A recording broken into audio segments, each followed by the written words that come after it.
Mko nje mnajisikia misukosuko tunayoipata katika ndoa ni zile chaguzi tunazozichagua kwenye TikTok na Facebook. Na uelewe kwamba leo kijana anahitaji kwamba ni muoe mwanamke wa staili gani? Ni muoe mwanamke wa staili gani? Na hizi simu zina uwezo wa kutengeneza staili. Unakutana mwanamke akamba akijipiga hivi kwenye kama ni ile Snapchat anatoka mnene. Anatoka mnene. Simu inamtengeneza huku nyuma ya ua, inamtengeneza vizuri kamba. Sasa huyu kijana anapokuja ndipo pale anakuja kukutana ile style aliyoitaka, sio hii kama ni Snapchat hii inakisi inamtengeneza mtoto mwanamke. Unakutana kapua kamependeza, kamenyooka, katusi, kumbe pua kubwa kama mzigo. Sasa ndio yale kijana anapokuja, mahari alituma mahari yake, wanamuoea. Sasa akuja ile hali anayoikuta sasa kwenye kule Snapchat, bwana pua hilo, kumbe mzigo apata hivi. Jamani, huko kwenye kuchagua kwa haraka haraka ili nimalize juu muda hauniruhusu. Tuna misingi aina 3 ya kuchagua mwanamke unayetaka kwenda kumuoa. Msingi wa kwanza ni dini, kama alivyosema Mtume, fadhfar bidhati dini taribati yadaka. Na hii dini katika kumchagua mwanamke inabidi awe pia na tabia na akhlaqi, kwa sababu ni ukweli kuwa tunavamia katika kuchagua. Kwa sababu katika kuchagua sio umemwona tu binti kwenye manikabu ukasema hapa jilibabi hapa. Yani chagua na utafute uchunguzi, kwa sababu kuna watu wana dini tabia mbovu, na kuna watu wengine unakutana labda ukimuona kwenye muonekano wake sio mzuri, lakini unakutana alhamdulillah ana dini. Lakini inabidi kwanza upate bahati ya vyote viwili, upate dini na akhlaqi. Huyo ni msingi wa kwanza. Na msingi wa pili, ati mwanamke ambaye unajua kama huyu kwenda kumuoa anipenda hivi, hapa patapatikana mapenzi. Unajua tunapokwenda kinyume na sunna za Mtume Muhammad sallallahu alayhi wasallam, ndipo pale tunaangukiwa. Mtume aliposema kwamba tuchague wa dini, alafu tukaja kwenye msingi mwingine, huyu manake awe ni mwanamke mwenye anaweza akapenda. Akasema Mtume, tazawwajul walud alwadud, oweni wanawake wazazi. Oweni wanawake wazazi na wenye asili ya kupenda. Unamkutana huyu mwanamke mzazi. Unajua pia na kizazi kinachangia kuitengeneza ndoa.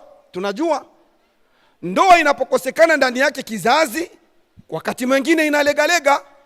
Sasa aliposema Mtume tazawwajul walud alwadud, mwanamke mzazi na mwenye asili ya kupenda. Sasa Rasulullah, nitajuaje kama huyu mwanamke ni mzazi? Je, nifanye kama wanavyofanya hawa jamaa wa upande wa pili? Anapitua kwanza, akishabebesha mimba ndio hapa kuna mzazi, ndo anaoa. Ndoa zetu wanafanya mpaka inafikia siku ya ndoa mtu anaolewa na mimba yapata hivi. Sasa sisi hatuwezi kupita huko, tusaidie. Tunapitaje? Wanavyoni wakasema kwamba ukitaka kujua kama mwanamke ni mzazi, tizama umamani kwao, wa mama zake wadogo, wa mama zake wakubwa, ndo utajua kipimo cha mwanamke mzazi. Usitizami ubabani. Anaweza kuwa ni mwanamke ambaye kwao wa mama zake wadogo wana asili ya kuzaa kamoja, wengine hawapatagi kabisa. Huyo kabisa usitegemee uzazi kwake. Lakini kuna kitizama hivi, mama yake mdogo ana watoto 10, ukienda kwa mama mkubwa ana 8, ukienda kwa mama yake mdogo tena ana 12. Hapo ndio uchukue. Maana hapa kuna mil chance na kupata mtoto. Hicho ni kipimo ambacho sio kwamba kwamba ni mutafaqun alayhi. La. Je, alwadud hichi kitoto chenye ambacho unategemea uowe na chenye asili ya kupenda, mwe mnaoa vitoto vidogo vidogo. Alwadud, juu ukikioa bado ni kidogo, wewe ndo unaanza mapenzi kwake. Lakini unaoa mwanamke, mtanisamehe jamani, hii ndio dini. Unaoa mwanamke amekaa kama vile mlango wa garaje. Garaje inaingia kila gari, inapita kila gari. Mwanamke amekuwa kama vile utasema ni mlango wa garaje. Sasa mwanamke alwadud, mwenye asili ya kupenda. Ni vile vitoto vidogo vidogo, lakini sijasema kama msifanye nini, msiende ukijipatia mshangazi kaka nenda. Ukipata mshangazi jitupe, kwa sababu hata Mtume alianzia mshangazi. Pamoja na kuwa alituambia Rasulullah sallallahu alayhi wasallama tuoe watoto wadogo, lakini ana hikma gani kutuambia tuoe watoto wadogo alafu akaanzia kule kwa mshangazi? Sasa na ukijipatia usimishali tukatiza kupiga mshangazi, piga mapa. Usiwe na wasiwasi. Kama vile hata binti ukijipatia sugar daddy, anguka naye, nenda naye. Kwa sababu ukijipatia sugar daddy anakupenda kushinda vijana wapasua vichwa. Yani tunaweza kufanya hivi, tunafanya bilaks. Mwanamke ukijipatia sugar daddy, katoto kadogo umepata lizeli kuna miaka 60, anguka kwa hilo. Maana litakubembeleza, linajua kama likikuudhi utaanguka kwa vijana wenzako. Mashuga daddy wanapenda jamani, mabinti nendeni kwa mashuga daddy. Vijana ukijipatia mshangazi. Sasa kwa hiyo acha nimalizie kwa sababu muda huu nikubali. Asas msingi wa 3, hakikisha kwamba uchague pia, pamoja na kuwa mwanamke awe mzuri napendeza, lakini mimi ukiniambia nikutafutie mchumba au nikwambia, mimi nakwambia baba, kwa ulimwengu wa leo tafuta mboga ya wewe mwenyewe. Yani ule mwanamke ukimtizama hivyo sema naam, hii ni mboga uchungu, anakula yeye mwenyewe, hagusi mtu. Lakini unatafuta mwanamke kajicho huko, shavu hilo, mwanamke huko, ndio utasumbuka sana. Utasumbuka sana. Lakini pia akiwa mzuri yapendeza baba, lakini nakuhusieni vijana, tafuteni mboga za nyi wenyewe. Tunamalizia kwamba kuna hatua za uchaguzi sasa wa huyo mwanamke. Hatua za uchaguzi wa huyo mwanamke. Zipo hatua. Tutaje tu kama hatua 3.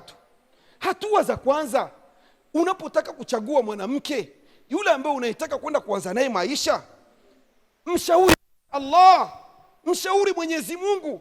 Tumefundishwa istikhara, tukafundishwa kuswali istikhara kijana unapotaka kuoa, na kule unapoona kwamba unataka kuchagua, muombe kwanza Allah. Lakini leo mtu unataka kwenda eti umeshapendana naye miaka 3, eti sasa ndio unataka kusali istikhara. Hii ni istikhara uhuni. Miaka 3 umeshapendana naye, eti nasali istikhara.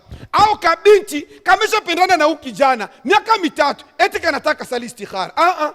Istikhara ni ule mwanzo mnaanza kutafutana na kupatana, ndio muambizane kwamba tuswali istikhara, tutizame vipi Mwenyezi Mungu atatuchagulia.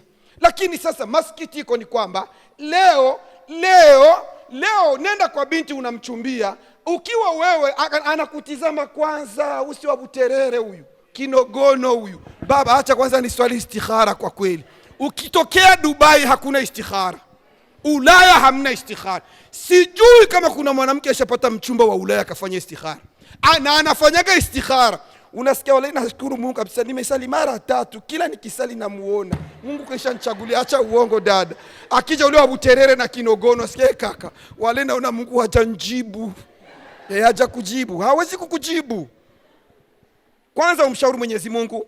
Kadhalika ujitahidi kwanza upate taufiki ya kufikiria kile ambacho unachokwenda kukichagua kama vile mwanamke, na kwa kumwangalia ru'yatun shari'ia, umwangalie ule mwanamke vizuri, ambapo ndo narudi kule, hizi picha hizi haziangalii,